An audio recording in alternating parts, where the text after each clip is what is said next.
Everybody loves a good mystery. But what happens when a mystery never has its satisfying ending, that Scooby-Doo unveiling of the culprit? The following unsolved police cases are strange, creepy, and frustratingly without a conclusion. They are some of the most baffling unsolved mysteries of our time. Let's start with one of the most publicized unsolved cases, so popular, there's even a website dedicated to tracking this murderer down. 1. The Zodiac Killer. Most people are usually quiet about their crimes, but Zodiac, as he dubbed himself, was anything but. From 1968 to 1969, he terrorized San Francisco with his murder spree, taunting the police with his coded letters to the local paper. He had at least 5 killings directly connected to him, although he claims to have killed 37 people. His terror began when Betty Lou Jensen, 16, and David Arthur Faraday, 17, were found lying outside of their bullet-peppered car. Jensen was found dead at the scene with 5 gunshot wounds to her back, while Faraday died of a bullet to the head en route to the hospital. Half a year later, a couple who parked their car 4 miles away from that crime scene was also gunned down, 1 injured and 1 killed. The survivor, Michael Majow, was able to give a description of the killer. He described a heavyset white man around 5'8". It would be the Zodiac Killer himself that would give the police the remaining evidence. At 12:48 a.m. that same night, police received a strange call. I wish to report a double murder. If you go 1 mile east in Columbus Parkway to a public park, you will find the kids in a brown car. They have been shot with a 9mm Luger. I also killed those kids last year. Goodbye. A month later, newspapers received the first letter from the Zodiac Killer. He demanded them publish the letter on the front page or he'd go on a killing rampage. The letter described the murders, all written with mysterious ciphers that seemed to form a code.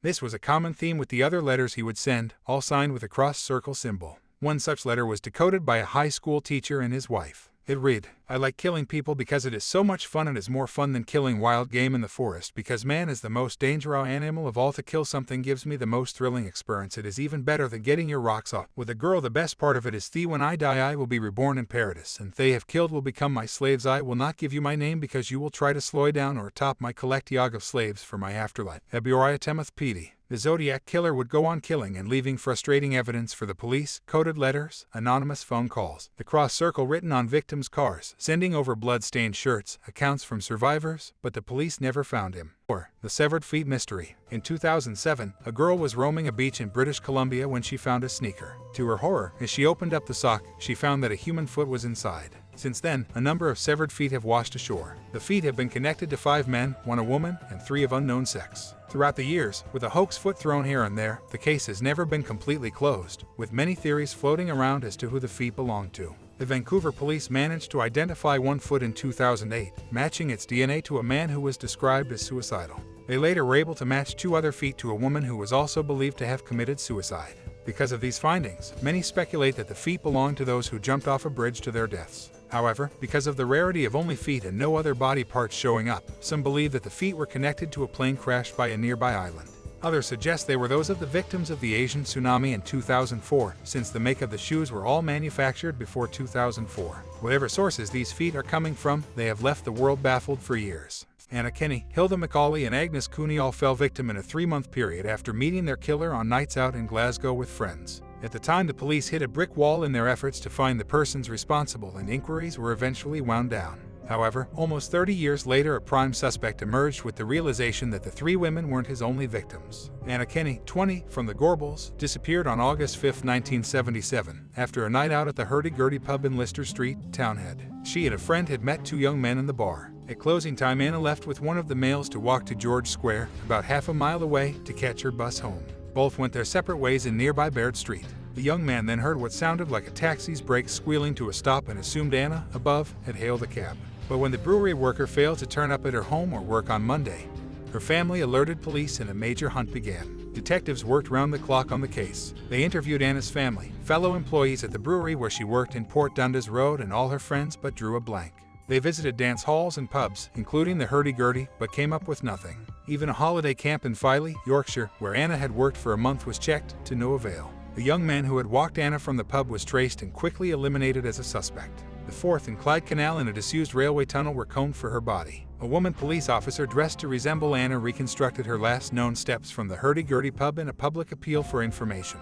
It was 20 months before Anna's remains were finally found in a makeshift grave in a remote part of Argyllshire by 2 shepherds in April 1979. Traces of material which had been used to bind her ankles and neck remained. A post-mortem revealed she had been sexually assaulted and strangled. However, by the time her body was found, the trail had already gone cold. The second of the three victims, Hilda McCauley, above, was battered, raped, and strangled after leaving the Plaza Ballroom in Govanhill. Saturday was the one night of the week when Hilda, then 36, had a break and went out. She left her mum with her two sons aged 13 and 9 at the family home in Somerston on October 1, 1977. Less than 12 hours later, Hilda's body was found in woods near a lover's lane 20 miles away at Langbank, Renfrewshire. Her hands were also tied behind her back and she had suffered severe head injuries. Hilda's killer had taken away her double-breasted light fawn casual coat, her tan platform shoes, and her handbag. At that stage, police didn't know the identity of their victim, apart from the fact she was female. Hours later, a family member walked into Maryhill Police Station clutching a copy of a newspaper. She had recognized a detailed description of the mystery murder victim printed that morning as Hilda. Police met a wall of silence in their bid to find her killer. Married customers who had attended the plaza on the night of Hilda's murder didn't want their partners to find out where they had been.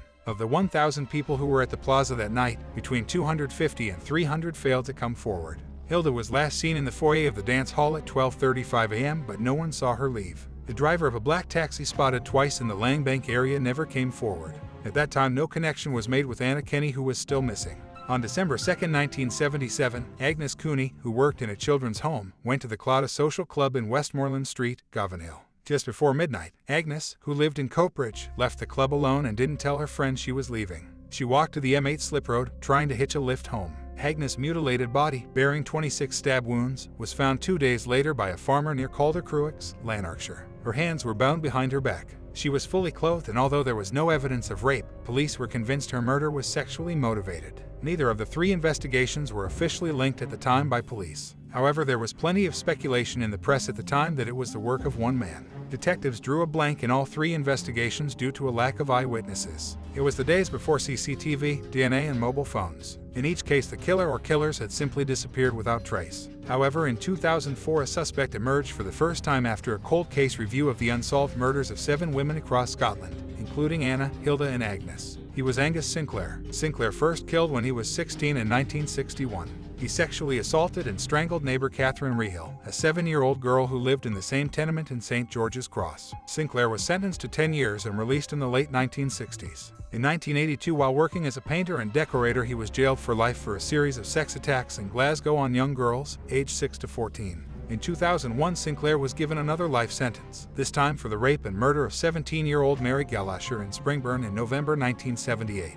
The 2004 cold case review involving 3 Scottish police forces was codenamed Operation Trinity. Police discovered evidence Sinclair may have gone on a killing spree between August and December 1977, murdering at least 5 women. His suspected victims were Hilda, Agnes, and Anna, and 2 17-year-olds, Helen Scott and Christine Eady from Edinburgh. All 5 women were found in countryside, having been bound and gagged. All had gone missing after a night out at a dance hall or a pub, and all had died a violent death. As a result of the 2004 review, Sinclair was charged with the murders of Helen and Christine. They had spent the evening at the World's End pub on Edinburgh's Royal Mile in October 1977. Both women were lured by Sinclair and another man into a caravanette parked nearby and killed. Their double murder had happened 2 weeks after Hilda's death. In 2007, Sinclair was cleared of killing Helen and Christine at the High Court in Edinburgh after a judge ruled there wasn't enough evidence for a jury to consider. However, in 2014, he became the first person in Scotland to be retried for the same crime, following a change in the double jeopardy law. This time, Sinclair was convicted of the double murder and given yet another life sentence, his third.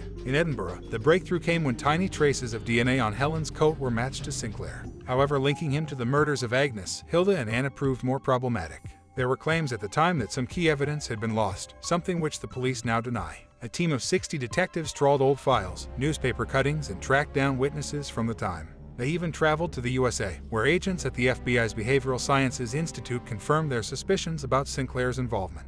However, there wasn't enough evidence to take the case to trial. Sinclair died in 2019 in prison, taking the secrets of any other murders he may have committed to his grave. His death, in the absence of any new developments, has left the families of Agnes, Hilda, and Anna in limbo. In an interview in 2014, Agnes's sister Mary said they had given up hope of getting any justice. However, Police Scotland has told the Glasgow Times it is still committed to finding those responsible. Detective Chief Inspector Brian Geddes added, the murders of Anna Kenny, Hilda McCauley, and Agnes Cooney in Glasgow in 1977 remain unresolved. However, as with all unresolved cases, they are subject to review, and any new information about their deaths will be investigated. Police Scotland never considers cases closed, and the passage of time is no barrier to the investigation of homicide cases. and long after the police cordons are taken down, its impact remains. Many murders may be solved within weeks, and a conviction achieved through the courts in months. Some are never solved, and for the families of the victims, every birthday, every missed Christmas is a reminder of the tragedy. The mother of one victim, whose son's killers are still yet to be brought to justice, told the Oxford Mail a decade on from the murder, "We are just existing. It is not a proper life. Every day we stumble through." In the Thames Valley, so-called cold cases are investigated by the dedicated Major Crime Review team. Since 2007, they have secured convictions in 5 historic murder trials and 18 stranger rape cases. Last year, the team's manager Pete Barron was awarded an MBE in the Queen's Birthday Honors List. The former detective chief inspector, who returned to lead the team on his retirement in 2007, helped ensure the conviction in 2010 of Mark Weston for the murder of Vicky Thompson in a Scott under Wychwood in 1995. Weston was originally cleared of her murder in 1996, but fresh DNA evidence and changes to double jeopardy rules allowing someone to be tried for the same offense twice led to his conviction at Reading Crown Court. He was given life imprisonment with a minimum jail term of 13 years. There are at least 11 unsolved, or cold case, murder investigations in Oxfordshire, including the brutal beating of a couple in Boars Hill 5 decades ago and the mystery shooting of an Oxford University academic in 1994. This is part 1 of our special feature on the cases. You will be able to read the second part of this next Friday. Warren and Elizabeth Wheeler, 1973. When pensioners Warren and Elizabeth Wheeler were found beaten to death in their Boars Hill cottage in October 1973, the head of Thames Valley Police's CID Det Chief Sup Cyril Jones said he had never seen a more savage attack. "It was the worst I have come across in 27 years in the force," said the senior detective. The bodies of couple Warren, 83, and Elizabeth, 79, were discovered in the living room at Yatscoombe Cottage. The tumble-down home had no running water and had been condemned. It seemed that Mr. Wheeler, who after a career in the Royal Navy as a stoker became an engineer with Salter's steamers at Folly Bridge and later worked as a postman, was attacked first. His wife died around 12 hours later. A 34-year-old chef, Kenneth Nairn, confessed to carrying out the killings. But 6 days into his trial at Oxford Crown Court in 1974, trial judge Mr. Justice Davies directed jurors to acquit, labeling the defendant an habitual liar, an habitual romancer and false confessor with previous form for confessing to a killing he had not done. Isla Cargelainen, 1983. Hitchhiker Isla Cargelainen's body was discovered in woods on the Blenheim estate in November 1983. She had lain undiscovered for 3 months in Kingswood, Woodstock. A post-mortem suggested the 23-year-old, from Finland, had been strangled. The young woman's belongings, including her passport, were found 7 miles away in a levee on the A40 near Barnard Gate, Whitney, 3 weeks after her body was found. Miss Cargelainen had arrived in the UK at Harwich on August 2, 1983, and planned to see the country by hitchhiking. The 2-week holiday was a chance to tour England before she started a course in mental health nursing. On August 7th, she left London and headed west on the A40 towards Oxford. She did not return home to Helsinki as planned on August 14th. Her murder case was reopened in 1987 by detectives searching for the killer of 17-year-old Rachel Partridge, who was murdered after trying to hitch a lift to her home at Shaw's Field Farm, Chinner Hill, but no clear links were proven. Ronald Cheshire, the son of a policeman and originally from Henley, was jailed for Miss Partridge's murder in 1989. Crime Stoppers reappealed for information 21 years after Miss Cargelainen's murder. Then coordinator at the Oxfordshire branch of the organization, Terry Sykes, was one of the police officers involved in the original murder investigation. "It's one of those jobs that always stays with you because of the circumstances," he told the Oxford Mail in 2004. Leonard Gom, 1990. Leonard Lenny Gom's taxi was discovered in a country lane near Bletchington 4 hours after he set off to pick up a fare in June 1990. A 75-year-old had been stabbed through the heart and the dad of 3's body was found just yards from his blue Ford Granada cab. 2 decades on from the murder, police appealed for anyone with information to come forward. DETSUP Barry Halliday told reporters that the motive for the killing was still unclear. "Robbery has not been completely ruled out, but there could be other reasons," he said. A further appeal for information was made in 2020, 3 decades on from the murder. By then, head of the Cold Cases Department at Thames Valley Police Peter Bairn said there was no evidence to suggest he was robbed. "Since the murder, we have continued to work on the case, and using advancements in forensic science, have developed evidence that could link the offender to the attack," he said. "There will be people who have information or suspicions about Lenny's murder, and I am urging them to make contact with the police. You might know someone who acts strangely when Lenny's murder is mentioned on the TV or radio, or perhaps you know someone who has an obsession with the case." Sayed Ahmed, 1993. Somali refugee Sayed Ahmed was badly burned in a house fire in Regent Street, Oxford, in April 1993. He died several days later at a specialist burns unit in Buckinghamshire. Detectives were unable to discover the motive for the attack. Although a man was questioned in connection with the fire, he was never charged. Michael Spike Meanigan, 1994. Talented scientist Dr. Michael Meanigan was shot through the kitchen window of his home in Monk's Close, Blackbird Lays, in December 1994. The researcher, who worked as a lecturer at Oxford University's Sir William Dunn School of Pathology, managed to dial 999 but died from his chest injuries before paramedics could reach him. Motives considered by detectives over the years have included whether the killing was linked to his private life, his academic work, or even whether it was a case of mistaken identity. Crime Stoppers and Thames Valley Police offered a £20,000 reward in 2014 for any information leading to the conviction of Dr. Meanigan's killer. Pat Meanigan, the victim's mother and then aged 82, said in 2014, "His death is always with me and there is not a day goes by when I don't miss him." We still don't know why someone would be so callous as to take his life and rob the world of a lovely man and a gifted scientist. 20 years is a long time to wait for answers. There must be people out there that know something and could help ease the stress of not knowing why this happened to my boy. Nasreen Akhtar, 1995. Mum of 4 Nasreen Akhtar, 29, was killed in her home in Cobden Crescent, Grandpont, in March 1995. She had been strangled. Although a video recorder was missing from the living room, the rest of the house was untouched. Her husband, Hakim Khan, was charged with her murder. His trial collapsed and he was acquitted as there was insufficient evidence, it was reported. In 2015, the murdered woman's eldest son led a police appeal asking for anyone with information about the tragedy to come forward.